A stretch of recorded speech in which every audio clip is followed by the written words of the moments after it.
اعوذ باللہ من الشیطان اللعین الرجیم بسم اللہ الرحمن الرحیم الحمد للہ وکفا وسلام علی عبادہ الذین اصطفیٰ.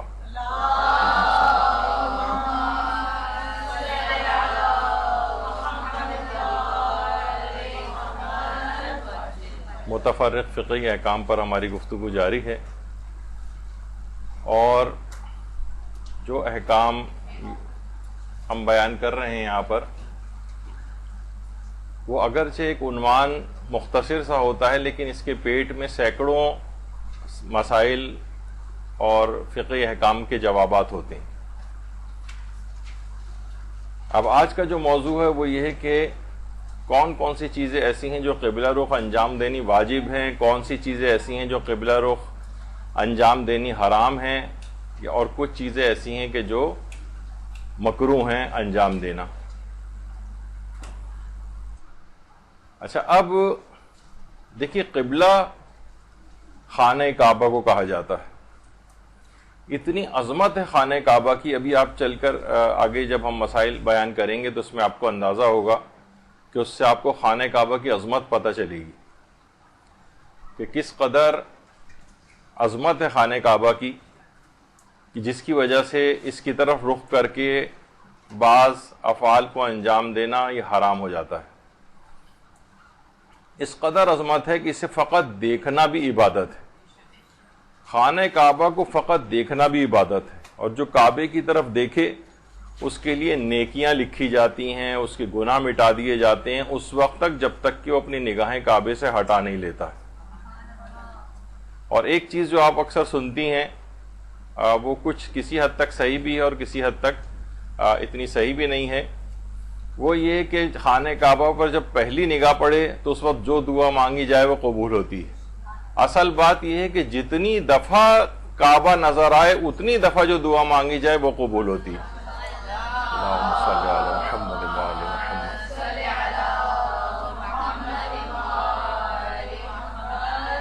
تو خانہ کعبہ کو فقط دیکھنا بھی عبادت ہے. خانہ کعبہ کے صحن میں بیٹھے رہیں بجائے اس کے کہ آپ لوگوں کو ادھر ادھر دیکھتے رہیں، مختلف لوگوں کو، حاجیوں کو، عمرہ کرنے والوں کو. خانہ کعبہ کو انسان فقط بیٹھ کے دیکھتا رہے اور کوئی بھی چیز انجام نہ دے تب بھی اس کے نامہ اعمال میں نیکیاں لکھی جاتی رہتی ہیں.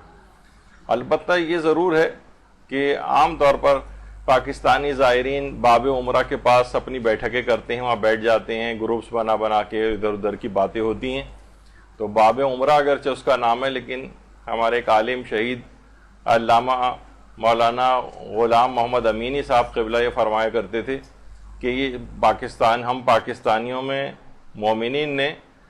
باب عمرہ کو باب الغیبت بنا دیا ہے. وہاں بیٹھ کے سارے ادھر ادھر کی غیبتیں بیٹھ کر کرتے ہیں. تو بجائے کہ انسان ادھر ادھر کی باتیں کرے، فقط خانہ کعبہ کو اگر دیکھتا بھی رہے تو اب بھی اس کو نامہ اعمال میں مسلسل نیکیاں لکھی جاتی رہتی ہیں. خانہ خدا کی زیارت جہنم کے عذاب سے امان ہے. امیر المومنین علی ابن ابی طالب علیہ الصلوۃ والسلام صلی اللہ علیہ محمد.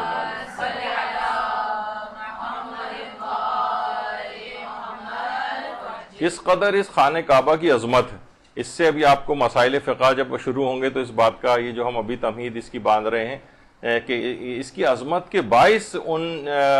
چیزوں کا حکم ہے. کہیں واجب ہو جاتا ہے اس کی طرف رخ کرنا، کبھی حرام ہو جاتا ہے وہ نافعال کو انجام دینا، اور کچھ حالات میں تو کراہیت بھی رکھتا ہے. وہ ابھی آگے چل کر وہ چیزیں ذکر ہوں گی. اور چھٹے امام یہ جملہ ارشاد فرماتے ہیں کہ جب تک کعبہ قائم ہے اس وقت تک دین بھی اپنی جگہ برقرار رہے گا. دین کی بقا کی ضمانت ہے اس بات میں کہ خانہ کعبہ باقی رہے. اور خانہ کعبہ پہلے بیت المقدس یا بیت المقدس ہوا کرتا تھا جس کی طرف رخ کر کے نماز پڑھی جاتی تھی. اس کے بعد تحویل قبلہ ہوئی اور اس کے بعد خانہ کعبہ کی طرف رخ کر کے نماز پڑھی جانے لگی. اور اس کی عظمت اس وجہ سے بھی ہے، خود خانہ کعبہ کو یہ شرف حاصل تھا کہ حضرت امیر المومنین علی ابن ابی طالب علیہ السلام اس میں پیدا ہوئے.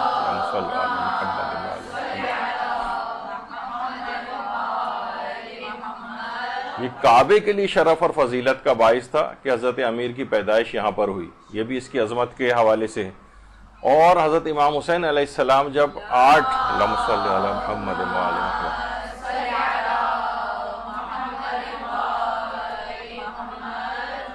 اس قدر خانہ کعبہ سے محبت فرماتے تھے، اس قدر عشق کرتے تھے خانہ کعبہ سے کہ جب 8 ذی الحجہ کو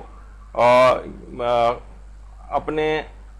حج کو عمرے میں تبدیل کیا، یا بہت سے علماء کہتے ہیں کہ امام کا شروع ہی سے عمرہ مفردہ ہی کا ارادہ تھا، حج کا نہیں تھا، جو بھی اس میں بہرحال وجہ ہو، اور امام عراق کی جانب عازم سفر ہو رہے تھے، تو سواری پر اپنے بیٹھ کر جب وہ خانہ کعبہ سے دور ہوتے جا رہے تھے تو بار بار مڑ مڑ کر خانہ کعبہ کو دیکھتے جاتے تھے۔ اس قدر عشق فرماتے تھے خانہ کعبہ سے امام حسین کہ ان کے لیے تمام مومنین اور تمام مسلمان جس وقت خانہ کعبہ کا رخ کر رہے ہوں، اس وقت علی کا یہ بیٹا خانہ کعبہ کو چھوڑ کر جا رہا ہو، اور کس قدر ان کے لیے صبر کا یہ مقام تھا۔ تو بہرحال یہ خانہ کعبہ سے عشق کی بنیاد پر یہ سب چیزیں تھیں۔ یہی وجہ ہے کہ وہ چیزیں جو کہ حرام ہیں خانہ کعبہ کی طرف رخ کر کے انجام دینا، ان میں ایک رفع حاجت بھی ہے، اور یہ ابھی آگے چل کر اس سے کہ کچھ ضمنی مسائل ہم بیان کریں گے کہ جس کی بنا پر یہ آپ کو اندازہ ہوگا کہ مومنین اس کا بہت سی چیزوں میں خیال نہیں رکھ رہے ہیں، اور جو مسائل فقہ ہیں وہ اس میں ہم بیان کریں گے۔ سب سے پہلے تو یہ کہ سلسلے میں علماء کے دو نظریات ہیں۔ کچھ علماء تو کہتے ہیں کہ فتوے کی بنا پر قبلہ رخ ہو کر رفع حاجت کرنا یا پشت قبلہ ہو کر رفع حاجت کرنا یہ حرام ہے، یعنی فتوے کی بنا پر ہے۔ اور کچھ علماء یہ فرماتے ہیں، جن میں آغا سیستانی بھی شامل ہیں، وہ کہتے ہیں احتیاط واجب یہ ہے کہ انسان قبلہ رخ ہو کر یا پشت قبلہ کر کے رفع حاجت نہ کرے، یعنی بعض فتوے کی بنا پر حرام قرار دیتے ہیں اور بعض احتیاط واجب کی بنا پر حرام قرار دیتے ہیں۔ دیکھیے، سب سے پہلی تو چیز یہ ہے کہ ایک مسئلہ یہ بیان کر دیا جائے کہ انسان جس وقت اس کو حاجت اس طرح کی درپیش ہوتی ہے تو اس کے لیے اس کو بلا وجہ کے لیے روکنا یہ کراہیت رکھتا ہے یا یہ ناپسندیدہ شمار ہوتا ہے عام حالات میں۔ لیکن بعض اوقات ایسے مراحل آ جاتے ہیں، ابھی فقہی مسائل کے اندر آگے چل کر آپ آغا سیستانی کا خاص طور پر یہ نظریہ آپ دیکھیں گی کہ مثلا اگر قبلہ وہ جانتا نہ ہو، اسے یہ تو معلوم ہے کہ قبلہ رخ یا پشت قبلہ رفع حاجت کرنا جائز نہیں ہے، لیکن اگر قبلہ نہ جانتا ہو تو کیا رفع حاجت کی جا سکتی ہے؟ بہت سے ایسے موارد آتے ہیں۔ عام طور پر گھروں وغیرہ کا تو سلسلہ بھی میں بیان کروں گا، یا زمین کے اوپر جب ہم یہ سب ان چیزوں کی ضرورت پیش آتی ہے تو اس وقت کیا مسئلہ ہوگا۔ البتہ عام طور پر جب انسان جہاز وغیرہ کا کوئی سفر کر رہا ہوتا ہے تو اس میں ایک تو جہاز اپنی ڈائریکشنز بھی چینج کرتا ہے، پھر ہمیں یہ پتہ نہیں ہوتا کہ جہاز ہم یہ جو کموڈ وغیرہ جس سمت میں لگا ہوا ہے یہ قبلہ رخ ہے یا نہیں، کہیں ہم قبلہ رخ ہو کر یا پشت قبلہ ہو کر تو کہیں اس عمل کو انجام نہیں دے رہے ہیں۔ تو اگر اول تو سب سے پہلی تو چیز کیا ہے اس وقت ذمہ داری، سب سے پہلی ذمہ داری یہ ہے، اچھا یہ خالی یہ مسئلہ سب سے پہلے تو یہ دماغ میں رہے کہ صرف جہاز کا نہیں ہے بلکہ یہ ٹرین کا بھی مسئلہ ہے، یہ بس کا بھی مسئلہ ہے، یعنی تمام اس طرح کی چیزوں کا یہ مسئلہ ہے کہ جس وقت آپ کو قبلہ پتہ نہ ہو تو اس وقت آپ کی ذمہ داری کیا ہوگی۔ سب سے پہلی تو چیز یہ ہے کہ آپ جہاز کے عملے سے دریافت کر لیں۔ کیا ان سے دریافت کرنا کافی ہے؟ اسٹیورڈ سے، پائلٹ سے، ایئر ہوسٹس سے، یا کوئی اور وہاں کا عملے کا کوئی رکن ہے؟ تو عام طور پر آیت اللہ سیستانی نے اپنے بہت سے استفتاءات میں بات بیان کی ہے کہ وہ اگر کوئی یہ والی بات بتا دیں کہ قبلہ یہاں ہے تو ان کی بات پر اعتبار کر لینا چاہیے،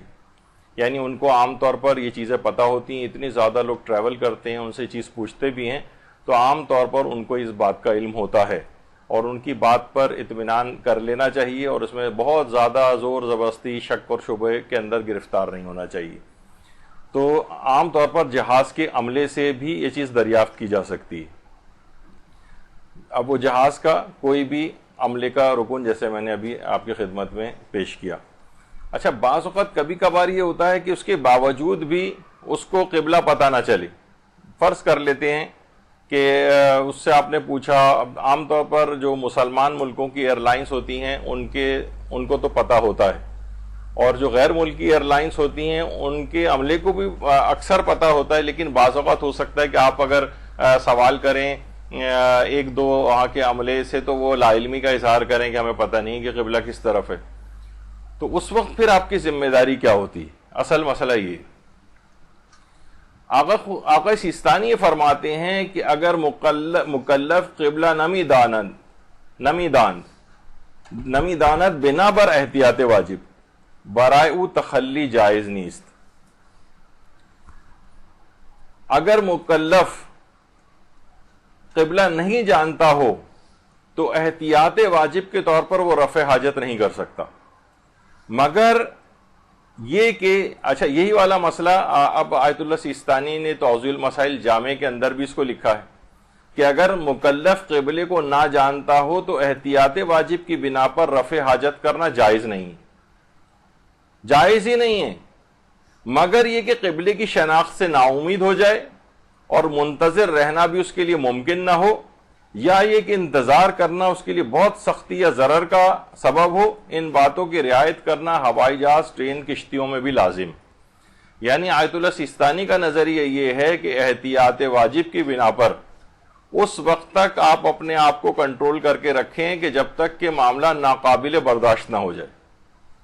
یعنی عام طور پہ ہوتا ہے نا کہ چلو جہاز میں قبلہ نہیں بھی اگر پتہ چل رہا ہے اور حاجت ہلکی پھلکی سی محسوس ہو رہی ہے تو آپ سوچتے ہیں کہ چلے کہیں بعد میں ایسا نہ ہو کہ رش لگ جائے، کچھ ہو جائے، تو ہم پہلے سے جا کر، اور آپ کو سمت تو پتہ ہے نہیں قبلے کی. وہ فرماتے ہیں کہ اس وقت تک یعنی اتنی اہمیت ہے کہ یہ اس کام کو روبہ قبلہ نہ کیا جائے خانہ کعبہ کی عظمت کی وجہ سے، کہ آپ کے لیے احتیاط واجب کی بنا پر اس وقت تک یہ تمام اپنے رفع حاجت کی چیزوں کو روکنا واجب ہے جب تک کہ ناقابل برداشت نہ ہو جائے، یعنی اس وقت تک آپ انتظار کریں. تو یہ ایک مسئلہ ہے. اور البتہ فرماتے ہیں یعنی 3 حالتیں بنیں گی جب قبلہ رخ یا پشت قبلہ رفع حاجت کرنا جائز ہوگا. یعنی وہ 3 حالتیں کیا ہیں؟ اگر قبلے کی شناخت سے نا امید ہو جائے، یعنی آپ نے بڑی کوشش کر لی، ایئر ہوسٹس سے، اسٹیورڈ سے، مختلف عملے سے بھی پوچھ لیا، لیکن آپ قبلہ آپ کو پتہ ہی نہیں چل رہا، آپ کتنی دیر انتظار کرتے ہیں کیونکہ اب تو کوئی پتہ چلنے کی کوئی سبیل نہیں ہے. قبلے کی شناخت سے اگر نا امید ہو جائے کہ نہیں اب مجھے پتہ نہیں چل سکتا، اس صورت میں اس کی اجازت ملے گی. اور اگر انتظار کرنا ممکن نہ ہو، بعض اوقات ایسا بھی ہوتا ہے کہ انتظار کرنا جو ہے وہ ممکن نہیں ہے، اور اس کے بعد مثلا جہاز جو وہ ڈیسینڈ کرنے لگتا ہے اس وقت کسی کو باتھ روم میں جانے نہیں دیتے ہیں وہ لوگ، اور کافی آدھے گھنٹے کا تقریباً ایسا پروسیجر ہو جاتا ہے، اس وقت تک ہمارے لیے انتظار کرنا ممکن نہیں ہے، تو ٹھیک ہے اس صورت میں اجازت ملے گی. یا پھر یہ کہ اگر انتظار کرنا بہت سختی یا ضرر کا باعث بن جائے، انتظار کرنا بہت سختی یا ضرر، مثلا بہت سے بوڑھے حضرات ہیں، یورینری انکانٹیننس یعنی پیشاب عام طور پر ان کا نکل جاتا ہے، عام طور پہ بلیڈر اتنا ان کا مضبوط نہیں ہوتا کہ پیشاب کو روک پائیں، یا مثلا پروسٹیٹ وغیرہ کے بہت سے مرد حضرات مریض ہوتے ہیں، ان کے لیے ذرا مشکل ہوتا ہے اس کو برداشت کرنا. تو یا تو انتظار کرنا بہت سختی کا باعث ہو یا ضرر کا سبب بن جائے، یعنی ضرر کا سبب انتہائی شدید تکلیف اور پریشانی ہو رہی ہے، تو پھر اس بات کی پھر آپ خیال نہیں کریں گے، اور پھر وہ مجبوری والا ایک مسئلہ آ جائے گا. اس مجبوری کے مسئلے کے تحت پھر آپ کو رفع حاجت کرنے کی اجازت ہوگی. یعنی اصلاً آغا سیستانی کا نظر یہ ہے کہ احتیاط واجب یہ ہے کہ اس وقت تک جب تک کہ ایسی صورتحال مجبوری والی کیفیات پیدا نہ ہو جائیں یا قبلہ معلوم ہی نہ چل سکتا ہو، یعنی آپ بالکل اس سے مایوس ہو جائیں، اس وقت تک یعنی آپ نے رفع حاجت کو اس وقت تک روک کے رکھنا ہے احتیاط واجب کی بنا پر جب تک کہ یہ مجبوری والا مسئلہ پیدا نہ ہو جائے. تو یہ عام طور پر لوگ اس کا خیال نہیں کرتے ہیں، بس جیسا ہے بس وہ جہاز میں گئے اور اس طرف متوجہ نہیں ہوتے کہ اس مسئلے کی ان کو پاسداری کرنا ہے. آیت اللہ شبیری زنجانی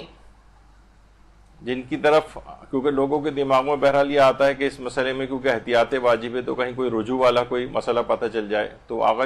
شبیری زنجانی بھی اولاً تو یہی بات کہتے ہیں کہ ہر صورت میں احتیاط کی جائے، اور ان تمام سمتوں میں جس میں خانہ کعبہ یعنی قبلہ کا ہونے کا احتمال پایا جاتا ہو یا ان تمام سمتوں سے احتیاط کی جائے. البتہ اگر یہی اضطرار والی کیفیت آ جائے، پریشانی آپ کو ہو رہی ہے، تو پھر فرماتے ہیں اشکال نہ دارت، پھر اس کے بعد یعنی اس صورت میں جو ہے وہ رفع حاجت کی جا سکتی ہے. البتہ رہبر معظم آیت اللہ خامنہئی سے جب یہ سوال پوچھا گیا کہ عام طور پر مشکل ہوتا ہے رعایت کرنا قبلے وغیرہ کی، تو مکلف کے لیے کیا ہر صورت میں قبلے کی سمت معلوم کرنا اور اس کے مطابق جو ہے اقدام کرنے کی کیا اجازت ہے؟ تو بہرحال انہوں نے فرمایا کہ اگر قبلے کو نہ شناخت کر پا رہا ہو وہ، تو اشکال نہ دارد و تحقیق لازم نیست، یعنی نہ صرف یہ کہ کوئی اس میں اشکال نہیں ہے بلکہ اس میں تحقیق کرنا بھی لازم نہیں ہے. یعنی یہ ان کی طرف سے بہرحال ایک ریلیکس مسئلہ ہے آیت اللہ خامنئی کی طرف سے. اچھا، آیت اللہ خوئی آقا سیستانی تو دیکھیے ابھی جو آپ نے ان کا مسئلہ سنا کہ وہ احتیاط واجب لگاتے ہیں کہ اس وقت تک اس کو احتیاط کرنا ہوگی جب تک کہ سخت مجبوری کا مسئلہ نہ ہو جائے، لیکن احتیاط واجب تھی. آیت اللہ خوئی تو فرماتے تھے کہ اگر مشکوک ہو جائے قبلہ پتہ نہیں کس سمت میں ہے، تو فرماتے تھے کہ جائز ہی نہیں ہے اس کے لیے، فتوے کی بنا پر اس کے لیے رفع حاجت کرنا جائز نہیں، سوائے اس کے کہ وہی چیزیں صورتحال پیدا ہو جائے کہ یا تو مایوس ہو جائے قبلے کو پتہ چلانے سے، یا امکان نہ ہو انتظار کرنے کا، یا انتظار کرنا بہت ہی حرج اور بہت ہی ضرر کا باعث بن رہا ہو، نقصان ہو رہا ہو، اس کا بیچارے کا بلیڈر پھٹا جا رہا ہو، اور یا کوئی بھی اس طرح کی کوئی اس کے ساتھ صورتحال ہو کہ بہت اس کے لیے اذیت کا باعث بن رہی ہو یہ چیز، اس صورت میں فقط اجازت ملے گی، ورنہ ان کی آقا خوئی کی احتیاط واجب بھی نہیں ہے بلکہ فتویٰ ہے کہ اس کو اس وقت تک احتیاط کرنا ہے. اچھا، کیا یہ مسئلہ آپ نے ابھی تو سنا کہ جہاز کا بھی ہو سکتا ہے، ٹرین کا بھی ہو سکتا ہے، بس کا بھی ہو سکتا ہے، کیا عام حالات کا بھی یہ مسئلہ ہے؟ عام حالات مثلا ہم زمین پر ہیں، کسی بھی جگہ گئے ہیں اور وہاں پر ایسا مسئلہ پیش آ گیا کہ رفع حاجت کرنی ہے، تو جی ہاں، یہ عام زندگی کا بھی یہ مسئلہ ہے. جب بھی آپ کو قبلہ پتہ نہ چل سک رہا ہو اس وقت تک احتیاط کرنی ہے جب تک کہ یہ اضطراری کیفیت نہ پیدا ہو جائے. یعنی یہ مسئلہ عام حالات کا بھی ہے، یہ فقط جہاز اور ٹرین یا بس سے ریلیٹڈ نہیں. اچھا، ایک مسئلہ یہ بھی آتا ہے کہ اگر انسان مجبور ہو کہ یا تو اسے قبلہ رخ بیٹھنا ہے یا پشت قبلہ بیٹھنا ہے، تو پھر کس سمت میں بیٹھے؟ یا تو اس کو قبلہ رخ بیٹھنا ہے یا پشت قبلہ ہو کر بیٹھنا ہے، اس کے پاس ان میں سے کوئی سا ایک آپشن ہے، کیونکہ آپ نے ابھی سنا کہ قبلہ رخ ہو کر بھی احتیاط واجب یا فتوے کی بنا پر حرام ہے اور پشت قبلہ بھی. اگر ان دونوں میں سے کوئی سا ایک آپشن لینا آپ کو ضروری ہو جائے تو پھر علماء فرماتے ہیں کہ اس صورت میں پشت قبلہ ہو کر بیٹھے، روبہ قبلہ ہو کر نہ بیٹھے احتیاط واجب کی بنا پر. اچھا، اتنا میں اس میں آپ کو اور بتا دوں، بعض اوقات دیکھیے یہ ہوتا ہے کہ جو مجتہدین کی کتابیں ہوتی ہیں اس میں بعض اوقات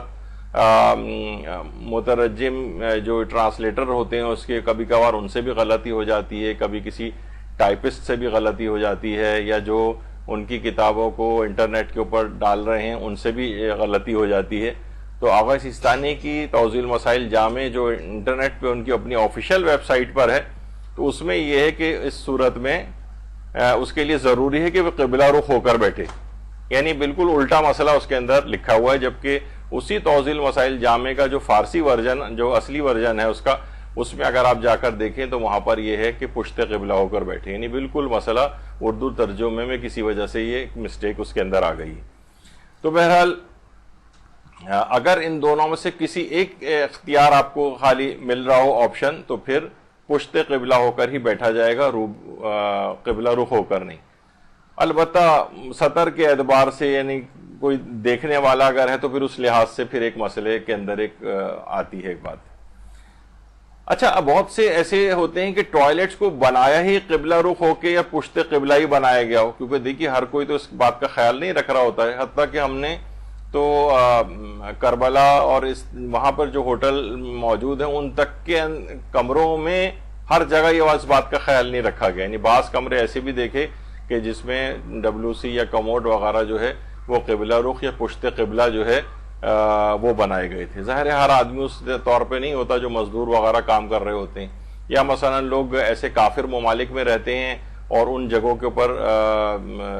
ایسے گھروں کے اندر رہ رہے ہیں کہ جو کہ جن میں ٹوائلٹس قبلہ رخ بنے ہوئے ہیں یا پشت قبلہ بنے ہوئے ہیں. تو بہرحال اس کے اندر پھر یہی ہے کہ انسان اپنے رخ کو اس طرح سے موڑ کر اس کے لیے بیٹھنا ضروری ہوگا کہ وہ پشت قبلہ یا روبہ قبلہ نہ ہو سکے. تو یہ ایسا نہیں ہے کہ بھائی اب تو یہ ٹوائلٹ بن ہی گئے اور ان لوگوں کو تو پتہ ہی نہیں تھا، نہ ان کو فقہی حکم پتہ تھا کوئی، تو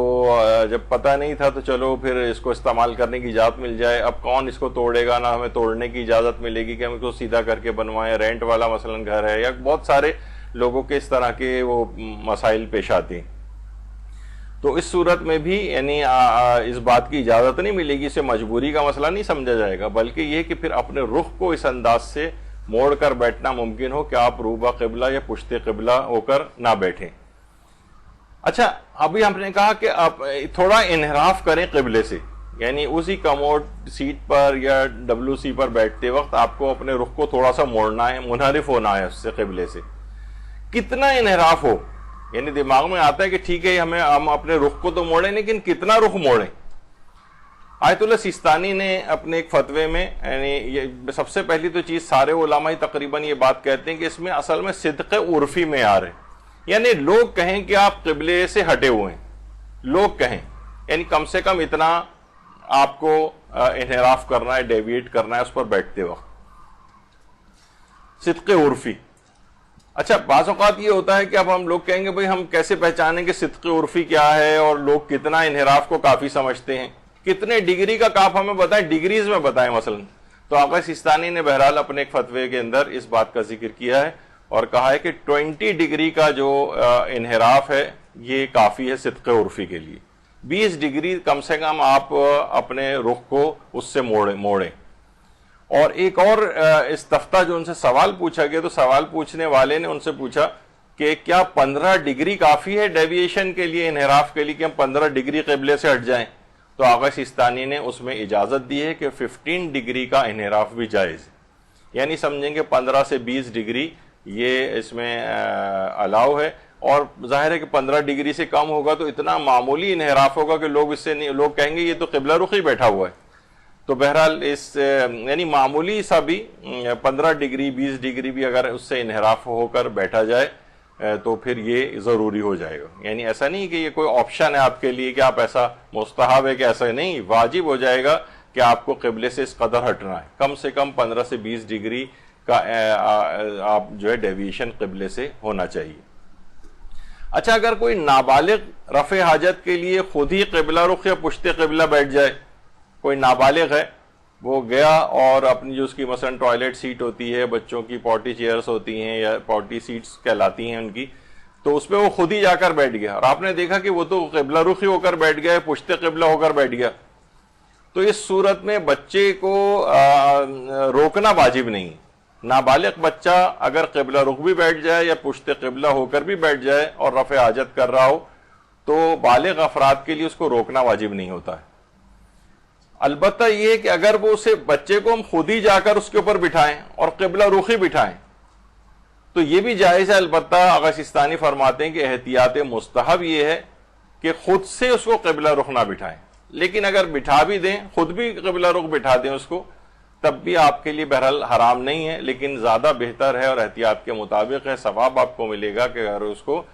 پشت قبلہ یا روبہ قبلہ اسے نہ بٹھائیں رفع حاجت کے لیے, بچے کو بھی وہ خود بخود بیٹھ جائے تو روکنا واجب نہیں ہے. اچھا دیکھیے, بچوں کو ایک بات کا اور خیال رکھیں کہ عام طور پر اب اس طرح کی بھی چیزیں آ گئی ہیں کہ وہ اگر بیٹھ بھی, اگر اس کو اسے بٹھانے کے لیے اس کے سامنے جو ہے نا وہ اس کے ہاتھ میں موبائل فون تھما دیا جاتا ہے, اس کو بیٹھا گیم کھیلتا رہے, یا حتیٰ کہ کھانا کھاتے وقت اس کو یہ سب چیزیں لگا کے دی جاتی ہیں, اس کو ناشتہ کراتے وقت, دوپہر کا کھانا, رات کا کھانا, اور رفع حاجت کے لیے بیٹھ رہا ہے تو اس کے سامنے, تو یہ یعنی اس موقع پر وہ اس کا دھیان ان چیزوں میں لگ جاتا ہے تو اسے اور تاخیر ہوگی. یعنی اس کے لیے مناسب نہیں ہے کہ اس موقع پر بھی اس طرح کی چیزیں, یعنی ایک میں ایسی مشورے کے طور پر کوئی فقہی حکم نہیں بتا رہا ہوں, لیکن یہ کہ ان چیزوں سے یعنی کہا جاتا ہے نا کہ انسان جو بھی اس وقت کوئی چیز انجام دے رہا ہو, مثلا وہ اس کو فیل کرے اس وقت. مثلا اگر کوئی ٹوتھ پیسٹ بھی آپ کر رہی ہیں تو بجائے کہ ادھر ادھر دماغ اپنے دوڑانے کے, آپ اس ٹوتھ برش ہے اس کے اوپر جو پیسٹ لگا ہوا ہے اس کے فوم کو بھی اپنے منہ میں محسوس کریں, یعنی حاضر طور پر آپ اس چیز کو جو ہے نا اس دنیا کے اندر رہیں گے, ایک خیالی فینٹیسی, اور اس کے اندر جو ہے دماغ کو نہ لے کے جائیں. تو بہرحال بچوں کو اس طرح کی چیزیں سے بچانا چاہیے. بچوں کے سلسلے میں البتہ یہ کہ نابالغ دیکھیے بہت سے امور کے لیے اس کو روکنا واجب نہیں ہوتا ہے. مثلا آپ نے دیکھا کہ یہی والا مسئلہ ہے, یہاں تک کہ اگر نابالغ جو ہے حتیٰ کہ کوئی یعنی فقہی حکم میں بتا رہا ہوں، یہ نہیں کہ ہم تو ظاہر ہے کہ معمولی سی گندی چیز بھی بچہ اگر منہ میں لے رہا ہو تو اس پہ بھی ہم اس کو روکتے ہیں حفظان صحت کے اصولوں کے مطابق، لیکن واجب کی حد تک مسئلہ نہیں کہ بچہ اگر کوئی نجس چیز بھی خود سے اٹھا کے کھا رہا ہے تو آپ کے لیے واجب نہیں کہ اس کو روکیں۔ ہاں اگر صحت وحت کے حوالے سے کوئی اس کا مسئلہ پیدا ہو سکتا ہو تو پھر ظاہر ہے کہ اس کو نقصان سے بچانا ہے، لیکن اصلاً وہ خود سے کوئی چیز واجب نہیں ہوتی ہے۔ اب ہم لوگ اکثر بہت سی چیزیں، جیسے کوئی روزے دار ہے اور بھول کے کوئی چیز کھا رہا تو ہر شخص دوڑ کے اس کو جاتا ہے، اسے کہتا ہے کہ ارے یہ آپ کیا کر رہے ہیں، آپ کا تو روزہ ہے، بلکہ یہ ہے کہ اگر کھاتا ہے تو اسے کھانے دیجئے، خاموش رہے گی، یعنی آپ حالت روزہ میں ہے نا وہ تو، اور اشتباہ میں کھا رہا ہے، اسے بھول گیا ہے کہ وہ روزے کی حالت میں، تو نابالغ ہے وہ مثلاً اگر کوئی نجس چیز بھی کھا رہا ہو تو آپ کو روکنا واجب نہیں ہوتا ہے۔ وہ اگر مثلاً بغیر وضو کے قرآن کے حروف کو ہاتھ لگا رہا ہے تو وہ بھی واجب نہیں ہے آپ کے لیے۔ وہ خود سے اگر مثلاً قبلہ رخ ہو کے پشت قبلہ ہو کر رفع حاجت کر رہا ہے، اس کو بھی روکنا واجب نہیں ہے۔ فقہی احکام تھوڑے سے الگ ہو جاتے ہیں نابالغ کے اعتبار سے۔ کھڑے ہو کر پیشاب کرنے کا بھی مسئلہ ہے کہ یہ بھی اس سلسلے میں بھی کھڑے ہو کر پیشاب کرنا مرد حضرات عام طور پر انجام دیتے ہیں اس چیز کو، اور ایئرپورٹس پر اور ادھر ادھر بہت ساری چیزیں ہو رہی ہوتی ہیں، اور بہت سے مومنین کو بھی اس انداز سے دیکھا گیا ہے، تو بہرحال مکروہ بھی ہے اور مکروہ بھی ہے یہ، اور ظاہر ایک شدید ناپسندیدہ جو ہے وہ ایک عمل ہے۔ البتہ یہ بھی قبلہ رخ نہیں ہونا چاہیے، قبلہ رخ ہونا یا پشت قبلہ ہونا اس کا اہتمام جو ہے وہ کرنا پڑے گا، اور خاص طور پر اس وقت جب کہ چھینٹے وغیرہ پڑنے کا امکان ہو تو پھر یہ کراہیت جو ہے اور زیادہ محقق ہو جاتی ہے۔ حتیٰ کہ بہت سے مریض حضرات ہیں بستر کے اوپر لیٹے ہوئے ہیں، باتھ روم نہیں جا سکتے ہیں، اور بستر پہ لیٹے لیٹے رفع حاجت کرنے ایک کنٹینر ان کے لیے لایا جاتا ہے اس طرح سے، اور اس میں پیشاب کرتے ہیں۔ خواتین کے اعتبار سے بھی کنٹینر، جب یہ مسائل پیش آتے ہیں اس وقت لوگوں اس کا خیال نہیں رکھتے، اس وجہ سے یہ سب ضمنی چیزیں، تو اس موقع پر بھی جبکہ وہ مریض ان کنٹینر کے اندر رفع حاجت کرو اس وقت بھی وہ قبلہ رخ یا پشت قبلہ نہیں ہونا چاہیے حتی الامکان۔ اپنے رخ کو اس کو چاہیے کہ اتنا موڑے جتنا اس سے پہلے کہ ہم نے آپ سے ذکر کیا، تو یعنی فقط یہ نہیں کہ وہ قبلہ رخ لیٹا رہے اور صرف اپنے جسمانی اعضاء کے اعتبار سے ان کا رخ ایسے کرے کہ جس سے وہ قبلہ نہیں، یعنی ان کا جو مریض ہے اس کا سینہ اور پیٹ قبلے کی طرف نہیں ہونا چاہیے، یا اس کی پشت قبلے کی طرف نہیں ہونی چاہیے، کم سے کم 15 سے 20 ڈگری اس کو، مریض کو بھی اتنا ڈیویشن کرنا اگر اس کے لیے ممکن ہے تو اس کو اتنا ڈیویٹ کروایا جائے تاکہ وہ قبلہ رخ نہ ہونے پائے۔ عام طور پہ لوگ سوال پوچھتے ہیں کہ کیا قبلہ رخ یا پشت قبلہ میں انسان نہاتے وقت یا کچھ لباس اپنا اتارتا ہے؟ تو یہ والا مسئلہ لباس اتارنے کا نہیں ہے، یعنی قبلہ رخ یا پشت قبلہ ہو کے لباس کہیں پہ بھی اس طرح سے اتارا جا سکتا ہے۔ البتہ جسم کے کون سے حصے رفع حاجت کے وقت قبلہ رخ نہیں ہونے چاہیے؟ تو سینہ اور پیٹ، یہ قبلہ رخ ہونے کے اعتبار سے، یا اس کی پشت جو ہے یہ قبلے کی طرف نہیں ہونی چاہیے۔ یعنی ایسا نہیں ہے کہ وہ جو ہے اس کا سینہ اور پیٹ تو قبلے کی طرف ہو، لیکن مثلاً رفع حاجت کرتے وقت اپنے اعضاء کو اس طرح سے ایک سمت میں وہ کرے کہ وہ جناب وہ قبلے کی طرف نہیں، سینہ اور پیٹ بھی اس کا قبلے رخ نہیں ہونا چاہیے۔ صرف منہ کو دائیں بائیں کر لینے سے بھی کام نہیں چلے گا۔ لوگ کہتے ہیں بہت سے ہیں کہ بھائی یوں تو ممکن نہیں، لیکن اپنے منہ کو دوسری طرف کر لیتے ہیں، رائٹ یا لیفٹ، یہ کافی نہیں ہے۔ یعنی اس میں معیار کیا ہے؟ یعنی جسم کا جو مقادیم بدن، جو جسم کا آگے کا حصہ ہے، جسم سینہ اور پیٹ شامل ہوتا ہے، یہ قبلہ رخ اس دوران نہیں ہونے چاہیے، نہ اس کی پشت ہونی چاہیے۔ تو ایک مسئلہ صرف مردوں کے حوالے سے، خواتین کا تو نہیں ہے، لیکن کیونکہ مرد حضرات بھی سنتے ہیں تو بس ایک جملہ کہتے ہوئے گزر جاتا ہوں کہ مردوں کے لیے استبرا کرتے وقت قبلہ رخ یا پشت قبلہ یہ ہونا واجب نہیں ہے۔ البتہ احتیاط مستحب ہے کہ اس کا خیال رکھا جائے، اور ان کے امکان ہو کہ استبرا کے وقت اگر ایک قطرہ بھی پیشاب اگر نکلا تو یہ جو ہے مزید تاکید اور احتیاط اور زیادہ تاکیدی ہو جاتی ہے، کہ وہ احتیاط مستحب کی تاکید اور زیادہ ہو جاتی ہے کہ وہ بھی قبلہ رخ انجام نہ دے۔ خواتین کے لیے عام طور پر پیشاب کے بعد استبرا کا حکم نہیں ہے، اور اس یعنی پیشاب کرنے کے بعد مکمل طور پہ اگر پیشاب اگر ہو جائے تو اس کے بعد پھر بھی کوئی رطوبت اگر خارج ہوتی ہے تو ان کا نہ وضو ٹوٹتا ہے نہ ان کا غسل ٹوٹتا ہے۔ مردوں میں یہ ہے کہ اگر وہ استبرا انہوں نے نہیں کیا ہے اور بعد میں کوئی رطوبت ان کی نکلتی ہے تو پیشاب کے بعد تو اس کو پھر پیشاب ہی سمجھا جاتا ہے اور پھر وہ اس کا وضو وغیرہ جو ہے وہ بھی ٹوٹ جائے گا. تو بہرحال عورتوں کے لیے پیشاب کے بعد استبرے کا نہیں. وہ مقامات البتہ ہے کہ جہاں قبلہ رخ ہونا مکروہ یا ناپسندیدہ سمجھا گیا ہے، ان میں ایک ہے شلوار یا نچلا جو جسم کے اوپر کپڑا پہنا جاتا ہے اس کو پہنتے وقت، اس وقت قبلہ رخ نہ ہو،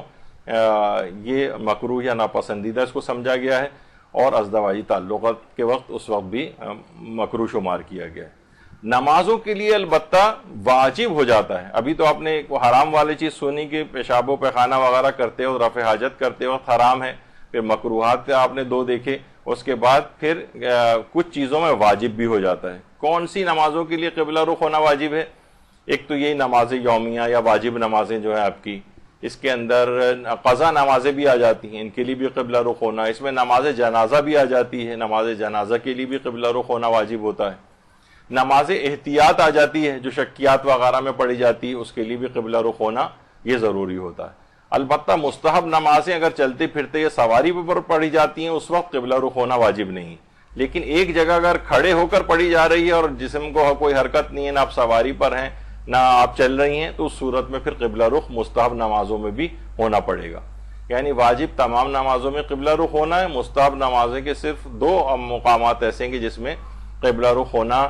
ضروری نہیں ہے، ایک چلتے پھرتے اور ایک سواری پر. ایک جگہ اسٹل ہو کر اگر پڑھ رہی ہیں مستحب نماز تو پھر قبلہ رخ ہونا پڑے گا اور اپنے رخ کو قبلے کی طرف کرنا پڑے گا. اچھا، جان بوجھ کر کتنا قبلے سے منحرف ہوا جا سکتا ہے نماز کے لیے؟ ابھی تو ہم اس کا ذکر کر رہے تھے کہ جناب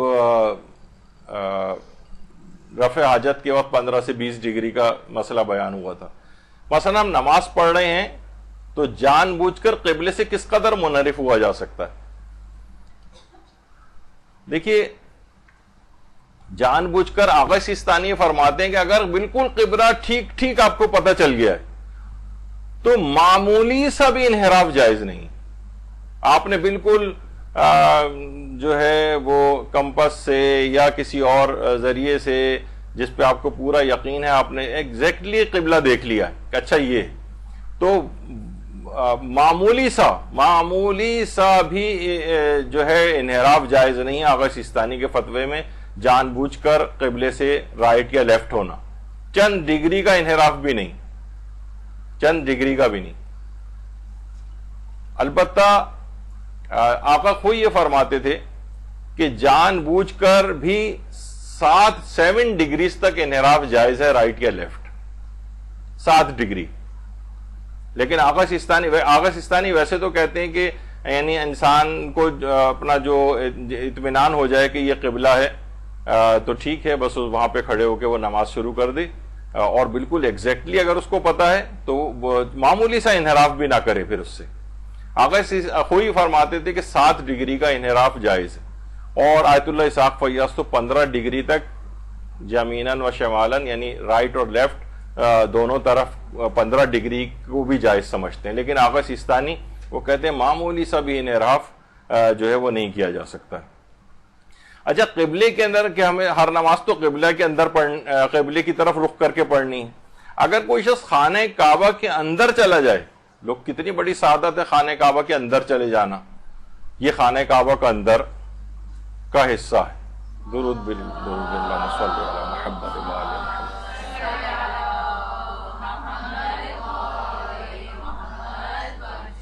ابھی تو ہم اس کو ڈسکس کریں گے بہرحال کہ خانہ کعبہ کے اندر کون سی نماز پڑھی جا سکتی ہے اور کون سی نہیں، وہ بھی آگے چل کر آئے گا. لیکن بالفرض اگر خانہ کعبہ کے اندر آ گئے اور آپ کے لیے جائز ہے وہ نماز پڑھنا،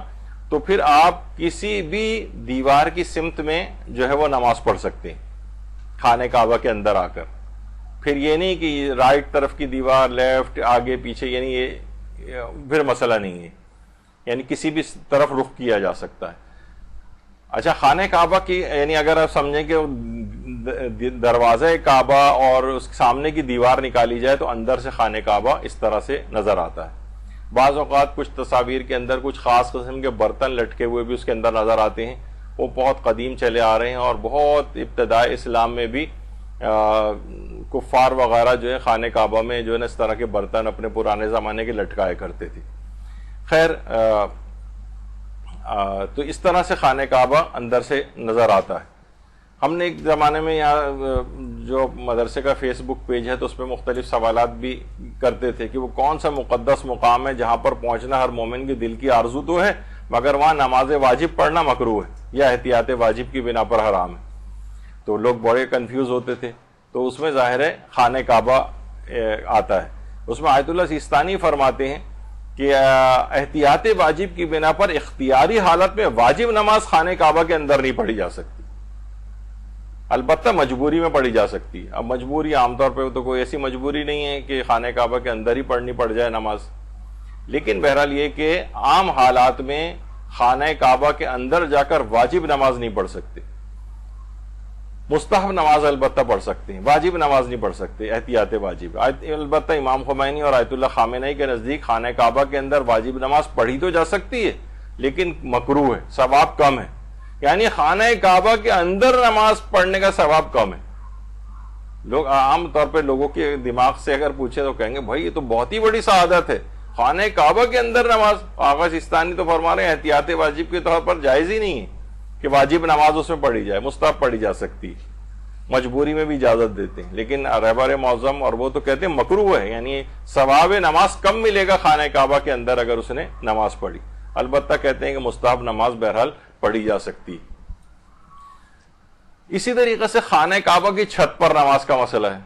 خانہ کعبہ کی چھت پر اگر انسان پہنچ جائے تو کیا وہ وہاں جا کر نماز پڑھ سکتا ہے؟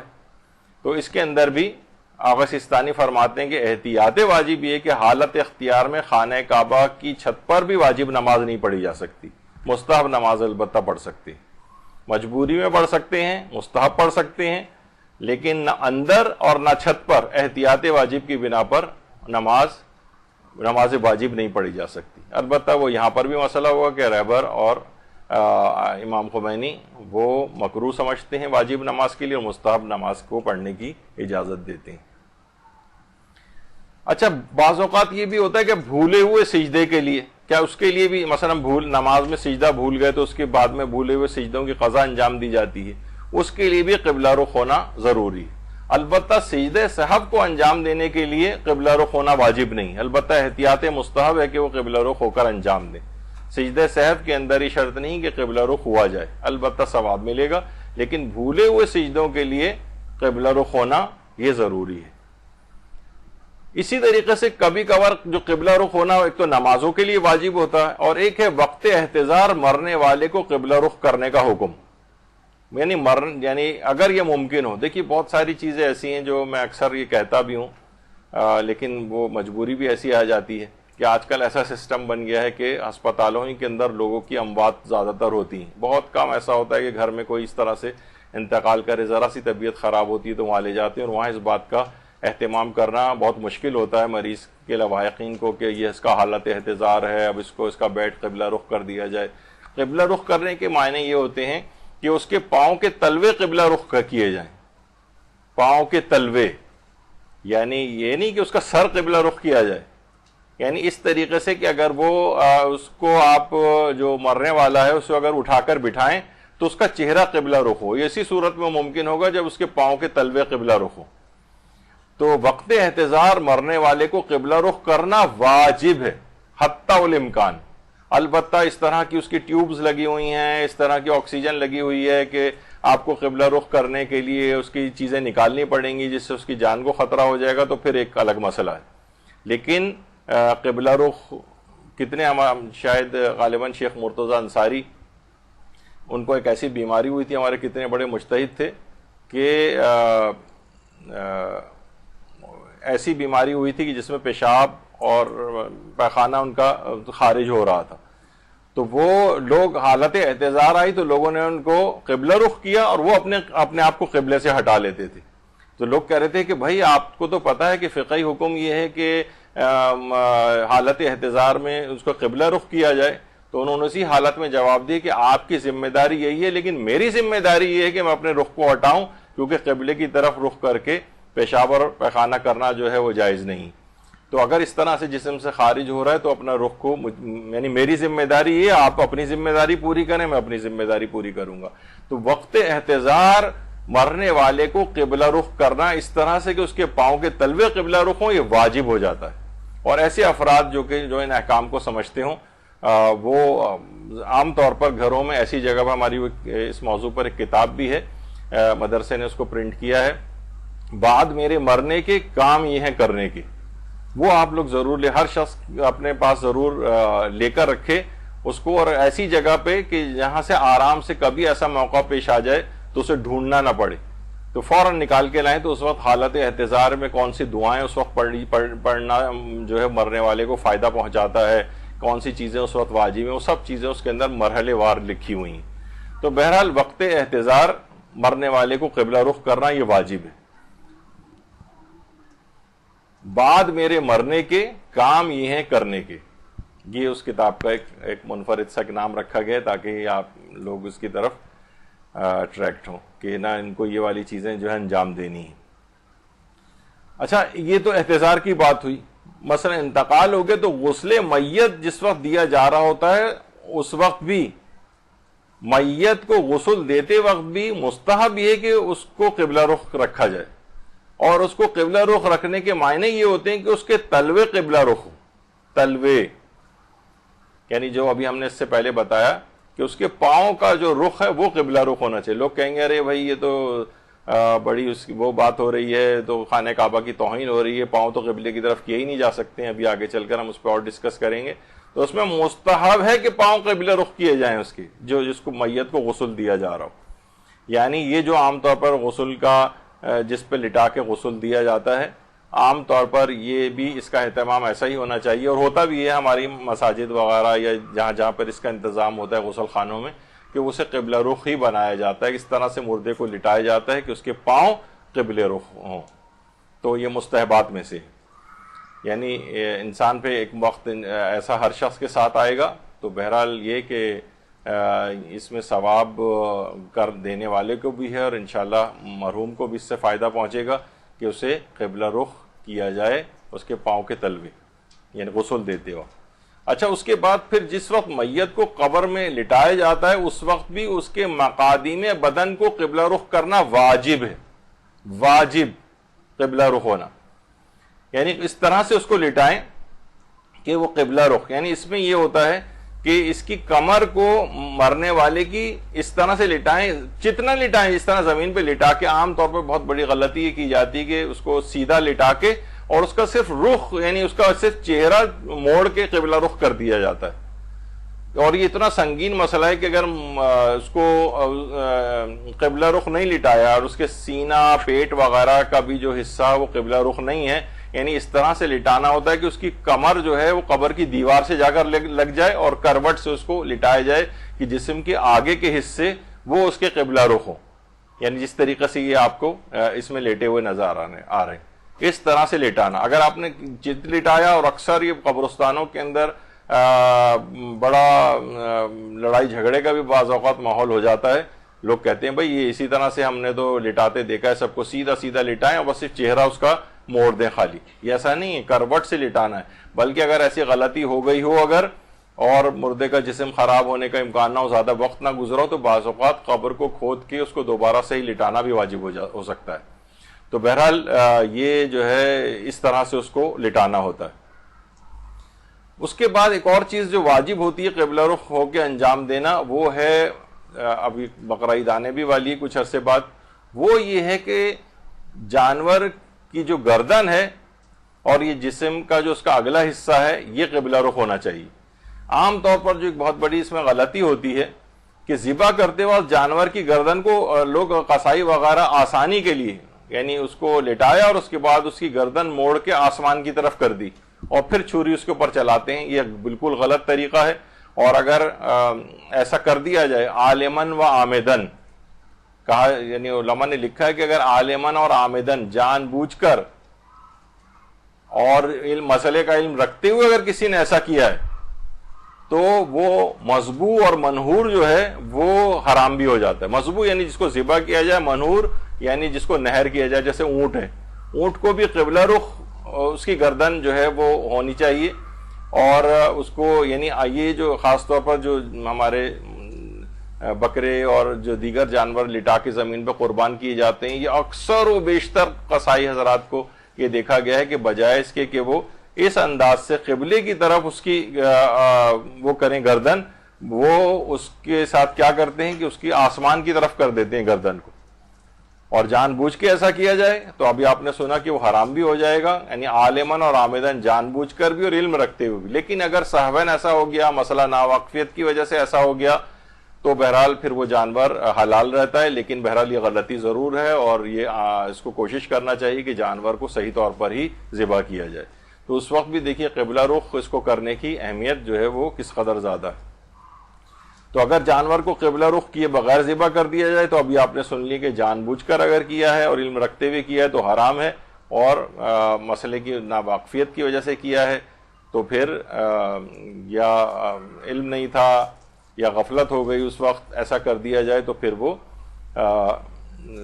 حلال رہتا ہے، لیکن اس کا اہتمام رکھنا چاہیے۔ البتہ اگر یہ سوال آغا سیستانی سے ایک پوچھا گیا کہ اگر ابھی جانور مکمل ذبح نہیں ہوا تھا اور اٹھ کر بھاگ جائے، اکثر آپ دیکھیں گے کہ یہ سوشل میڈیا پہ آتی ہیں، اور اسے پکڑ کر ذبح کرنا بھی اس وقت بہت مشکل ہو، تو اس وقت کیا کیا جائے؟ قبلہ رخ اب نہیں ہو رہا ہے، جانور بڑے بڑے جانور بھی ہوتے ہیں، تو جواب دیا کہ جانور کو قبلہ رخ کرنے میں اس کے مر جانے کا خطرہ ہو، یعنی آدھا تو ذبح ہوا ہے وہ، تو ایسا نہ ہو کہ مر ہی جائے، تو اس وقت جس طرح سے بھی ممکن ہو اسے ذبح کر دیا جائے، چاہے قبلہ رخ نہ بھی ہو سکے۔ تو اس وقت اگر ہم قبلہ رخ کرنے میں سے اتنا اہتمام کریں گے، اس کو پکڑنے کوشش کریں گے، تو ایسا نہ ہو کہ مر ہی جائے جانور، تو اس وقت ضروری ہے کہ بس پھر تو وہ اس کو ویسے ہی ذبح کر دیا جائے، پھر قبلہ رخ ہونے کی اس وقت شرط نہیں۔ بعض اوقات دیکھیے ایک اور بھی چیز اس کے اندر آتی ہے، اور وہ یہ ہے کہ مریض اگر لیٹ کر نماز پڑھنے پر مجبور ہو، لیٹ کر، دیکھیے پہلے تو وہ مسائل اپنی جگہ پر ہیں، ہم اس کو بھی ڈسکس نہیں کر رہے کہ مریض کو نماز کیسے پڑھنی ہوتی ہے، کبھی مریض ہونے کے باوجود بھی پوری نماز کھڑے ہو کر پڑھنی ہے، جس قدر بھی اس کے لیے کھڑے ہو کر پڑھنا ممکن ہے کھڑے ہو کر پڑھے گا، پھر اس کے بعد بیٹھ سکتا ہے، بڑی تفصیل ہے اس کی، وہ ابھی ہم اس طرف نہیں جا رہے۔ ابھی ہم یہ فرض کر لیتے ہیں کہ وہ بیٹھ کر بھی نہیں پڑھ سکتا اور اسے لیٹ کر ہی نماز پڑھنا ہے، لیٹ کر ہی نماز پڑھنا ہے، تو اسے پھر چاہیے کہ وہ اب اس کو بھی قبلہ رخ ہی ہونا ہے، یعنی قبلہ کی شرط تو ختم نہیں ہوگی، تو وہ رائٹ یا لیفٹ اس طرح سے، یعنی کروٹ سے لیٹ کر نماز پڑھے، رائٹ یا لیفٹ اس طرح سے کروٹ سے لیٹ کر نماز پڑھے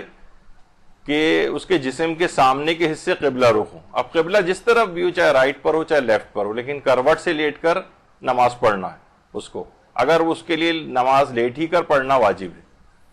یا اگر وہ رائٹ اور لیفٹ کروٹ نہیں لے سکتا اور بالکل چت لیٹا ہوا ہے، تو پھر اس کو اس طریقے سے قبلہ رخ کرنا ہے کہ اس کے پاؤں کے تلوے قبلہ رخ ہوں۔ البتہ کچھ افراد کو اس طرح سے جیسے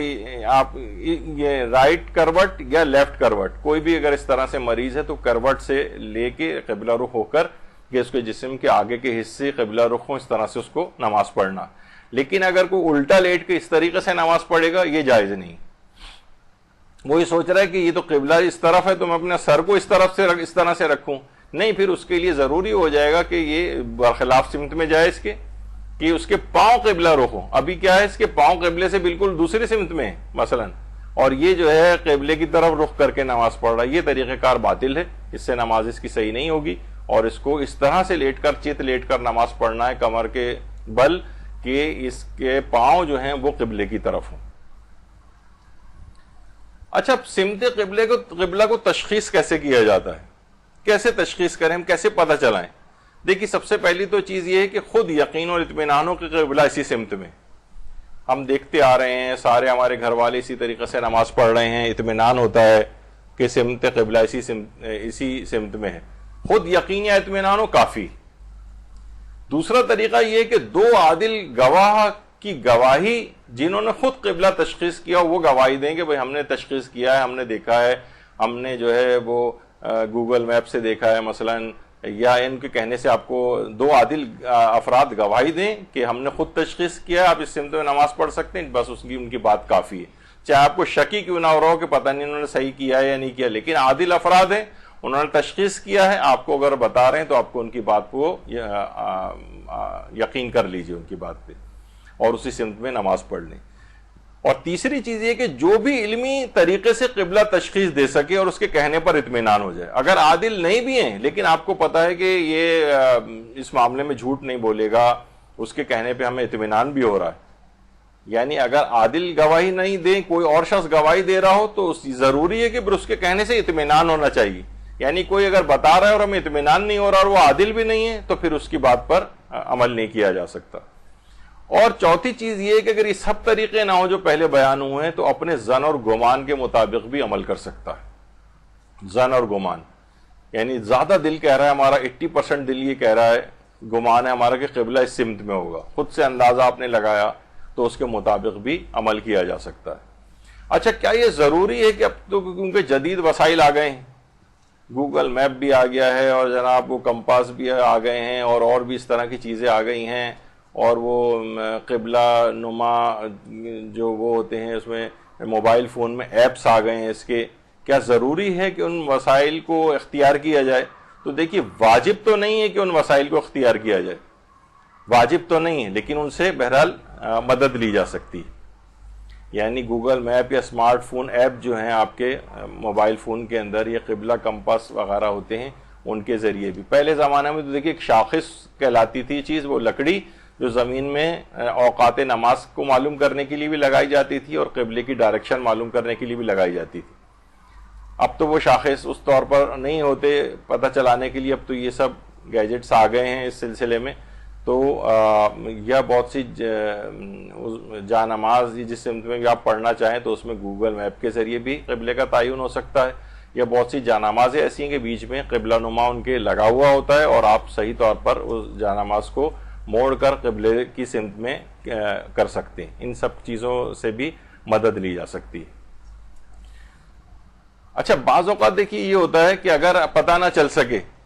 تو یعنی گمان کسی بھی میں ایسی جگہ گئے کہ ہمیں گمان ہی نہیں ہو رہا کہ قبلہ یہاں ہے کہ یہاں ہے کہ یہاں ہے یا یہاں ہے, شمال جنوب مشرق مغرب کچھ پتہ نہیں,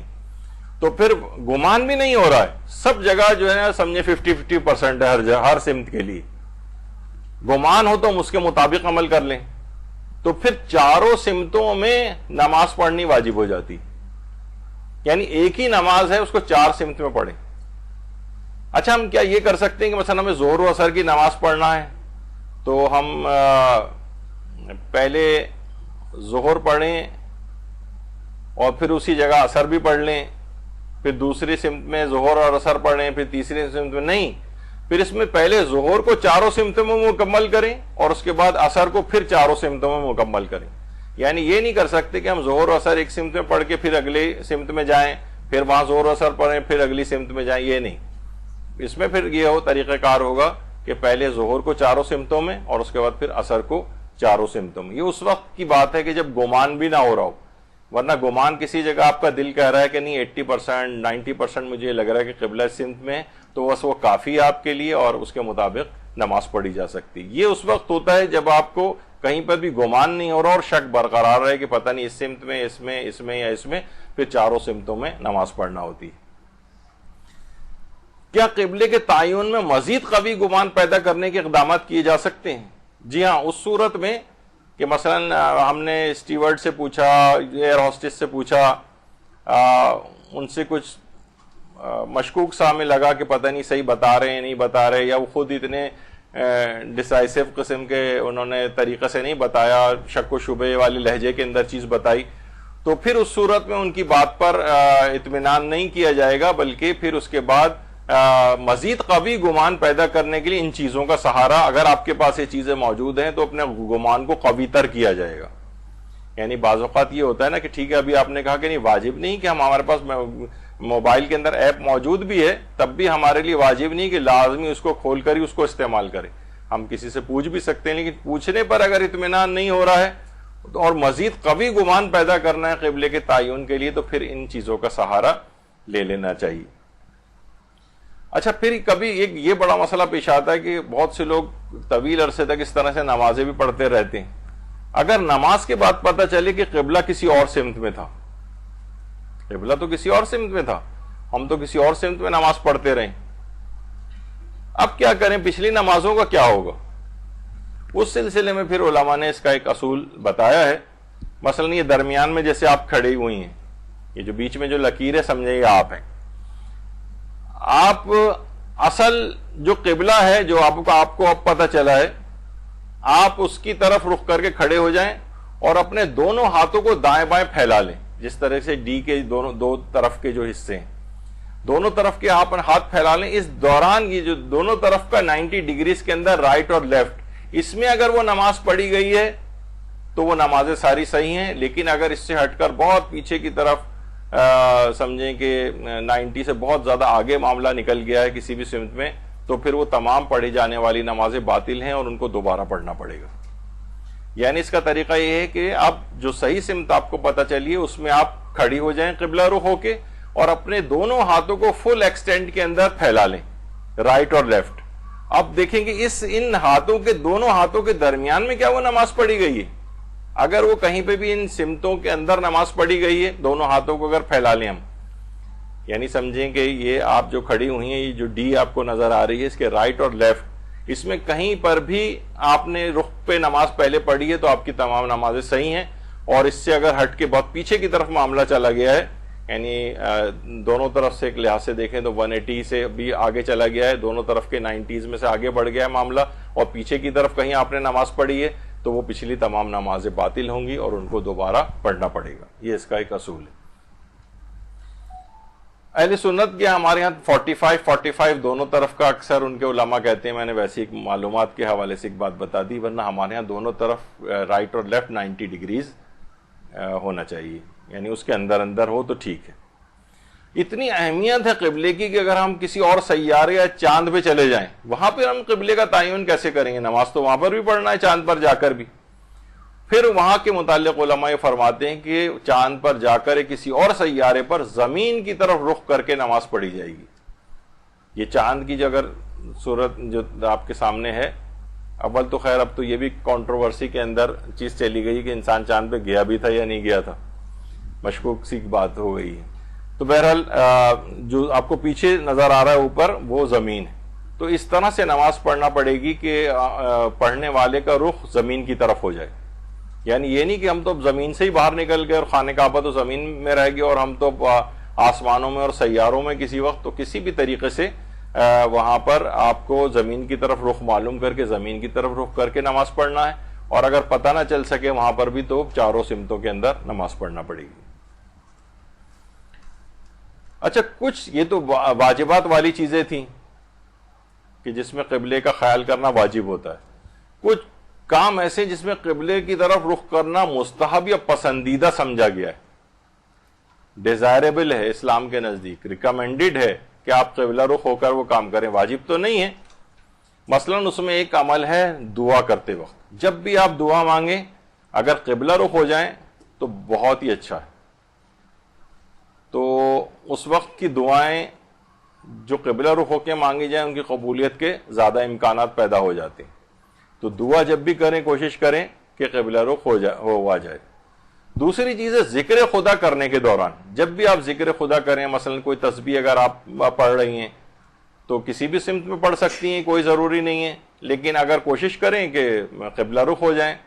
تو اور زیادہ یہ ریکمینڈڈ ہے کہ پسندیدہ شمار کیا گیا کہ ذکر خدا کرتے وقت انسان قبلہ رخ ہو جائے۔ اسی طریقے سے قرآن کے واجب سجدوں کی ادائیگی کے لیے، مثلا سجدہ تلاوت جنہیں کہا جاتا ہے، آیت اللہ سیستانی کے نزدیک وہ صرف 4 آیات سجدہ ہی ہیں کہ جن کی تلاوت سے سجدہ تلاوت واجب ہوتا ہے، تو ان 4 آیات کی تلاوت سے جو سجدے واجب ہوتے ہیں، قرآن کے واجب سجدے، وہ قبلہ رخ کرنا واجب نہیں ہے، لیکن مستحب ہے کہ وہ قبلہ رخ انجام دیے جائیں، ورنہ کسی بھی سمت میں کیے جا سکتے ہیں۔ اسی طرح سے تلاوت قرآن جس وقت آپ کر رہی ہوں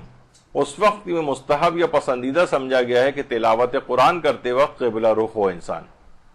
بعض اوقات صحن کعبہ میں بھی لوگ تلاوت قرآن کر رہے ہوتے ہیں، وہاں تو ظاہر بیٹھنے والا ہر شخص ہی اپنے تئیں پوری کوشش کرتا ہے کہ وہ قبلہ رخ ہی ہو، تو تلاوت قرآن کرتے وقت بھی کوشش کریں کہ قبلہ رخ ہو جائے۔ اسی طرح سے تعقیبات نماز بھی چاہیں تو کسی بھی سمت میں پڑھ سکتے ہیں، لیکن تعقیبات نماز کے لیے بھی یہ ہے کہ وہ بھی قبلہ رخ انجام دینا یہ مستحب یا بہتر سمجھا گیا ہے، کیونکہ روایات میں بھی بات آئی ہے کہ من عقب فی الصلاۃ فہو فی الصلاۃ، یعنی نماز کے بعد تعقیبات میں مشغول ہو جانا ایسا ہی ہے جیسے خود نماز میں مشغول ہو جانا. تو اس وجہ سے نماز کے بعد تعقیبات تو وہ بھی قبلہ رخ بیٹھ کر ہی انجام دی جائیں. خواتین کے اعتبار سے بھی یہ ہے کہ وہ اپنے مخصوص ایام میں نمازیں تو پڑھنی ہیں، ان کے لیے حرام ہے، لیکن وہ جائے نماز پر آ کر بیٹھ جائیں، ذکر خدا وغیرہ کریں قبلہ رخ ہو کر، اور ان کے لیے بھی ایک حکم اس طرح سے ہے. لیکن بہرحال تعقیبات نماز میں جتنی جو بھی پڑھی جاتی ہیں اس میں علماء یہی بیان کرتے ہیں کہ وہ بھی ویسے تو کسی بھی سمت میں بیٹھ کے پڑھ سکتے ہیں تعقیبات نماز، لیکن مستحب ہے کہ قبلہ رخ ہو کر انجام دی جائیں. اسی طریقے سے عام طور پر بھی جب انسان بیٹھتا ہے، ایسے ہی بیٹھے ہوئے ہم، اگر اس میں بھی امکان پیدا ہو جائے، بہت زیادہ اس کے اندر اس کی ضرورت نہیں ہے کہ سارے لوگ بیٹھے ہوئے کسی اور طرف رخ کر کے، اور آپ کے پاس تو آپ کسی برخلاف سمت میں قبلے کی طرف بیٹھے ہوئے، لوگ بھی پریشان ہو جائیں گے بھائی انہوں نے منہ کیوں موڑا ہوا ہے. یعنی جب اس کا امکانات ہوں اور کوئی ایسے عجیب چیز نہ سمجھی جا رہی ہو، تو آپ بیٹھنے کے دوران بھی یہ ہے کہ قبلہ رخ ہو کر بیٹھیں. تو عام طور پر علماء بیٹھنے میں بھی بہت سے علماء کی سیرت میں ملتا ہے کہ اکثر جب ویسے ہی وہ بیٹھتے ہیں تو قبلہ رخ ہو کر بیٹھتے ہیں، اپنے لیے ایسی جگہ کا انتخاب کرتے ہیں جو کہ قبلہ رخ ہو جائے. تو بیٹھنے کے لحاظ سے بھی ایک علماء، یہ اگرچہ احادیث میں تو یہ بات نہیں آئی ہے، لیکن علماء کی سیرت میں ملتی ہے کہ مطالعہ کرتے وقت اگر انسان قبلہ رخ ہو جائے تو اس کو مطالب زیادہ آسانی کے ساتھ سمجھ میں آتی ہیں، زیادہ اس کا فہم کھلتا ہے. جس طریقے سے آپ دیکھتی نہیں ہیں کہ وہ ریڈیو کی جو سوئی ہوتی ہے جب ساتھ گھما رہے ہوتے ہیں تو جب بالکل صحیح سمت میں آتی ہے وہ تب آواز صاف آتی ہے، ورنہ ادھر ادھر ذرا سا بھی اشارہ ہو جائے تو وہ آواز غائب ہونے لگتی ہے. تو یہ زیادہ اچھے سگنل کیچ کرتا ہے انسان کا دماغ جب وہ قبلہ رخ ہو جاتا ہے. تو مفاہیم اور یہ تمام چیزوں کو سمجھ میں آنا، یہ سب مطالعے کے وقت اگر ممکن ہو تو اس کا اہتمام کرنا چاہیے کہ مطالعے کے وقت بھی انسان قبلہ رخ ہو کر بیٹھے. کوئی کتاب پڑھ رہی ہیں آپ یا کوئی اور بھی اس طرح سے اپنا علمی چیز حاصل کرتے وقت. دیکھیے، سونے سے پہلے پیشاب کرنا جو ہے یہ فقہی ایک حکم بھی ہے کہ بہرحال یہ مستحبات میں سے شمار کیا گیا ہے. اچھا، اسی طریقے سے سجدہ شکر کے وقت قبلہ رخ ہونا، ویسے تو سجدہ شکر کسی بھی سمت کے اندر ہو سکتا ہے، لیکن قبلہ رخ ہونا سجدہ شکر کے وقت یہ بھی مستحب یا پسندیدہ سمجھا گیا ہے. یہ خاتون وہ ہیں کہ جنہوں نے اپنے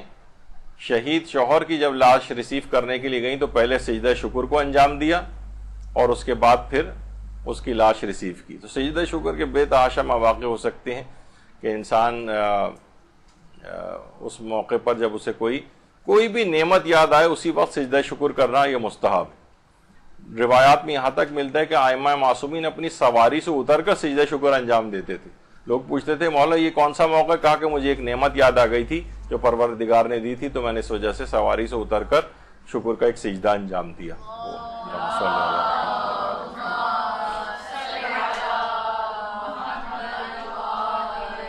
یہی وجہ ہے کہ ہمارے امام زمانہ علیہ الصلوۃ والسلام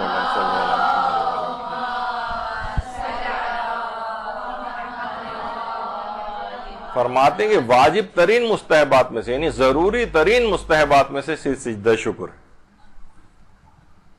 نمازوں کے علاوہ بھی سجدہ شکر کو انجام دینا ہوتا ہے. چھٹے امام فرماتے ہیں مومن نماز کے علاوہ کسی نعمت پر سجدہ شکر انجام دیتا ہے تو اللہ اس کے لیے 10 نیکیاں لکھتا ہے، 2 برائیوں کو مٹاتا ہے، جنت میں 10 درجات کو بلند فرماتا ہے. اللہم صلی علی محمد وعلی محمد. تو کسی بھی سمت میں سجدہ شکر ہو سکتا ہے، قبلہ رخ انجام دیں گے تو اور زیادہ فائدہ ہوگا. اب ایک اور چیز بھی آتی ہے کہ سوتے وقت پاؤں کا قبلہ رخ ہونا. بہت سے لوگ اپنے کہتے ہیں کہ بھی پاؤں قبلہ رخ نہ ہو، حتیٰ کہ ہم مسجد نبوی، خانہ کعبہ اور ادھر بھی ہم دیکھتے ہیں کہ لوگ اگر جو وہاں سو رہے ہوتے ہیں تو اپنے پاؤں کو بہت سمیٹ کے، عرف کے اندر یہ چیز بہت سمجھی جاتی ہے کہ پاؤں ہمارے قبلہ رخ نہیں ہونے چاہیے. تو کیا اس موضوع پر پورا ایک لیکچر بہت تفصیلی یہاں پر ہمارے ہو چکا ہے کہ کیا قبلہ رخ ہو کر سونا جائز ہے. یہ انٹرنیٹ پہ ہے دستیاب، جس کو سننا ہو سن سکتے ہیں. اس میں جس میں پوری تفصیل بیان کی. ہم تو آج صرف اس میں تو ضمناً بیان کر رہے ہیں کہ وہ مواقع کہ جس موقع پر سونا، جس موقع پر قبلہ رخ ہونا پسندیدہ یا مستحب سمجھا گیا. آقا سیستانی سے یہ سوال لکھ کر پوچھا کہ روبہ قبلہ ہو کر جو سویا جاتا ہے کہ پاؤں اس کے قبلہ رخ ہو، یہ کیا ہے مسئلہ؟ تو انہوں نے جواب دیا مستحب است، یعنی سوتے وقت پاؤں کا قبلہ رخ کر کے سونا یہ مستحب ہے. سوال پوچھا گیا کہ مستحب ہے یا بہتر ہے خالی؟ انہوں نے جواب دیا مستحب یہ ہے کہ پاؤں کو قبلہ رخ کر کے سویا جائے. ہمارے ہاں تو عام طور پر اس کو عرف وغیرہ کے اندر جو ہے بہت برا سمجھا جاتا ہے، تو مسئلہ بالکل الٹا ہے. وہ جو درس میں جو ہم نے جس کا حوالہ پچھلے ابھی دیا کہ جو یہاں پہ دیا، تو اس میں تمام وہ چیزیں بیان کی تھیں جو عرف جو سمجھتا ہے کہ ایسا ہے، جبکہ اس کے برخلاف وہ چیز ہوتی ہے. تو آغا سیستانی نے باقاعدہ الگ سے اس بات کو اپنے استفتاء میں ذکر کیا ہے کہ کام مستحب ہے. مستحب ہے کہ اس طرح سے سوئے کہ اس کے پاؤں قبلہ رخ ہونے چاہیے. البتہ علماء کے ایک اور گروپ بھی ہے جیسے آیت اللہ ناصر مکارم شیرازی، انہوں نے فرمایا کہ روایات سے یہ ظاہر ہوتا ہے کہ مستحب یہ ہے کہ اس صورت اس کو لیٹا، یعنی سوتے وقت اس طور پہ لیٹے جس طریقے سے مردہ قبر میں لیٹتا ہے. یعنی ابھی آپ نے دیکھا کہ وہ کروٹ سے لیٹا ہوا تھا، وہ کہ جسم کے سامنے کے جو حصے ہیں وہ اس کے قبلہ رخ ہوں. یعنی آیت اللہ سیستانی یا آغا خوئی کا بھی اس میں رجحان تھا کہ اس طرح سے لیٹا جائے کہ جسم کے سامنے کے حصے قبلہ رخ ہوں. یعنی کروٹ سے، دائیں کروٹ سے ایسے لیٹیں، یا مثلا چلیں اگر بائیں سے بھی لیٹ رہے ہوں کہ جسم کے سامنے کے حصے قبلہ رخ ہوں. لیکن آغا سیستانی تو فرماتے ہیں کہ پاؤں اس کے قبلہ رخ ہونے چاہیے، پاؤں. تو بہرحال یہ ایک مسئلہ ہے. یعنی آغا ناصر مکارم فرماتے ہیں اس طرح سے لیٹے کہ ادھر قبلہ ہے اور وہ مثلا کروٹ سے ایسے لیٹا ہوا کہ جسم کے اگلے حصے قبلہ رخ ہو. لیکن آغا سیستانی کا آپ نے منفرد ایک نظریہ سنا. آیت اللہ حافظ بشیر نجفی، وہ ان سے بھی یہ سوال پوچھا گیا کہ بیت اللہ کی طرف ٹانگے کر کے سونے کا کیا حکم ہے؟ تو انہوں نے جواب دیا اس طرح سونا مستحب ہے. یعنی وہی امام آیت اللہ سیستانی والا نظریہ. لیکن فرماتے ہیں دنیا کی ایسی جگہوں پر ایسا کرنا ہے اگر کعبے کی اہانت سمجھا جاتا ہو وہاں اس کام کو نہ کیا جائے. یعنی اگر کوئی ایسا کر رہا ہو تو لوگ اس کو آ کر ڈانٹ رہے ہوں اور غصے ہو رہے ہوں اور کہ دیکھو اس کو بالکل خیال نہیں ہے خانہ کعبہ کی حرمت کا، تو فرماتے ہیں لیکن ایسی کوئی احتیاط بہرحال آغا سیستانی نے نہیں لکھی ہے. لیکن آیت اللہ حافظ بشیر نجفی نے کہا کہ ان جگہوں پہ احتیاط کر لی جائے اس مسئلے میں کہ جہاں پر اس کو معیوب سمجھا جا رہا ہو. لیکن اصل حکم وہی ہے کہ اسی طرح سونا مستحب ہے کہ اس کے پاؤں قبلہ رخ ہوں. اچھا، یہ مسئلہ عام طور پہ علماء اگر آپ بیان کریں یا کہیں سنیں تو آپ کو ہوگا کہ جناب شاید اہل سنت کے ہاں یہ مسئلہ اس کے برخلاف ہے اور وہ اس کو برا سمجھتے ہیں. جبکہ یہ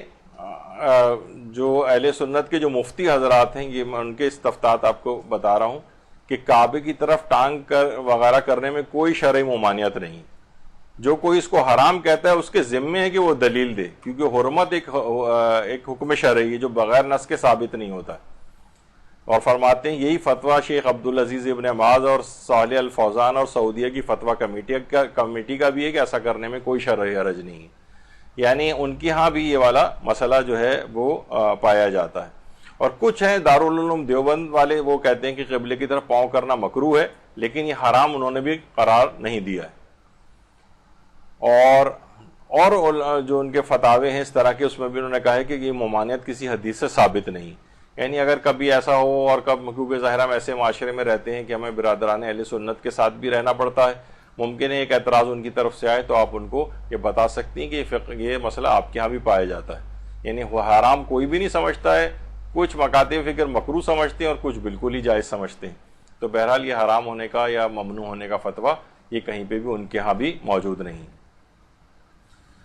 ایک چیز ایسی ہے کہ ابھی آپ نے سنا کہ عبادات کو تو خانہ کعبہ کی طرف رخ کر کے انجام دینا ہے. طواف کعبہ میں بالکل الٹا مسئلہ. اس میں اگر آپ نے اپنا رخ خانہ کعبہ کی طرف کیا تو آپ کا طواف ہی غلط ہو جائے گا.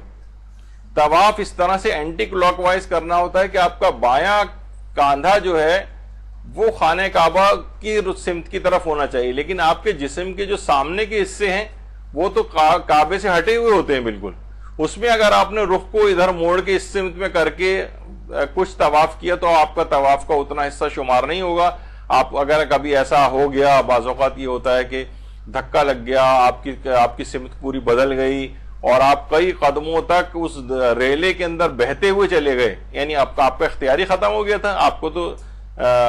طواف جس طرح لوگ کرتے ہیں اس طرح سے کرتے ہوئے جانا تھا، لیکن خود بہت کندھا مڑ گیا اور ہمارا چہرہ کعبے کی طرف ہو گیا اور کئی قدم ایسا ہو گیا، تو وہ اتنا حصہ طواف میں شمار نہیں ہوگا۔ اب بغیر طواف کی نیت کے آپ پہلے تو اس جگہ کو مارک کر لیں کہ اچھا یہاں میرے ساتھ یہ ہوا تھا، فوراً خانہ کعبہ کو دیکھ لیں ادھر ادھر کہ کہاں آپ کے ساتھ ایسا ہوا تھا، اور پھر بغیر طواف کی نیت کے اس چکر کو مکمل کر کے پھر اسی جگہ کے اوپر آ جائیں کہ جہاں سے وہ آپ کا رخ تبدیل ہوا تھا، اور وہاں سے پھر طواف کو دوبارہ کاؤنٹ کریں۔ یعنی قبلے اس واحد وہ جگہ ہے کہ جہاں پر ایسی عبادت ہے طواف کہ اس میں خانہ کعبہ کی طرف رخ نہیں کیا جا سکتا، بلکہ اپنے بائیں کاندھے کو خانہ کعبہ کی طرف رکھنا ہوتا ہے، اور اگر ایسا ہو جائے برخلاف تو ابھی آپ نے سنا کہ بغیر طواف کی نیت سے چکر مکمل کریں، کیونکہ واپس ریورس گیئر تو نہیں لگا سکتے، اتنا رش ہے، تو آپ گھوم کے دوبارہ اسی جگہ پہ پہنچیں اور وہاں سے پھر طواف کو کنٹینیو کریں۔ یہ ایک مسئلہ آتا ہے۔ اور ایک حکم ہے، جب خاص طور پہ انسان جب وداع کر رہا ہوتا ہے اور خانہ کعبہ سے آ رہا ہوتا ہے تو اس وقت علماء بیان کرتے ہیں کہ اس وقت خانہ کعبہ کے ہر کونے کی سمت میں کہیں پہ بھی اس سمت میں بالکل اس لکیر کو جتنا آگے آپ بڑھائیں اس کارنر کو، اس طرف ہر کارنر پہ ایک نماز پڑھنا مستحب ہے، یعنی ایک 2 رکعتی نماز ہر کارنر پہ، یعنی 4 کارنر ہیں خانہ کعبہ کے، تو یہ مستحب حکم ہے کہ اس کے ہر کارنر پر ایک نماز پڑھی جائے۔ رکن یمانی ہے اور رکن عراقی ہے، رکن شامی ہے، اور ایک رکن الاسود ہے جس میں حجر اسود لگا ہوا ہے، یعنی یہ 4 خانہ کعبہ کے رکن یا کونے کہلاتے ہیں۔ تو ان ہر کونے کی سمت میں کہیں پہ بھی دور بھی آپ کو جگہ مل جائے تو اس میں نماز کو پڑھنا ہر کونے کی طرف یہ مستحب سمجھا گیا ہے۔ البتہ ایک چیز اور اس میں بیان کر دی جائے کہ قبلہ رخ ہو کر تھوکنا، بہت سے لوگ کہتے ہیں کہ یہ حرام ہے، جبکہ ظاہر ہے کسی کی نیت توہین کی ہو تو یقیناً حرام ہو جائے گا، لیکن ویسے کوئی نہیں ہے، یا مثلا ہم ویسے ہی لیٹے ہوئے ہیں اور پاؤں ہمارے قبلہ رخ ہوں گے تو لوگ پاؤں کو ہٹاتے ہیں، جبکہ ایسا کوئی مسئلہ نہیں ہے، نہ اس طرف لیٹتے وقت اور نہ ہی قبلہ رخ ہو کر اگر کبھی کوئی انسان تھوک وغیرہ رہا ہو تو اس سے کوئی فرق نہیں پڑتا ہے اور مکروہ تک نہیں ہے۔ البتہ ایک آخری مسئلہ اس میں اور ایک ایسی جائے نمازوں کے بارے میں کہ جس پہ خانہ کعبہ یا معصومین کی کسی کوئی روزے کا گنبد بنا ہوا ہو، تو آقا سیستانی نے فرمایا جائے نماز پہ روزوں کا گنبد یا خانہ کعبہ کی تصویر تو اس میں کوئی حرج نہیں ہے، لیکن یہ کہ اگر خانہ کعبہ یا روزے کے احترام کے منافی یا بے ادبی سمجھا جا رہا ہو تو اس کے اوپر بیٹھنا، اس پہ پاؤں رکھنا اتنے جائز نہیں ہوگا۔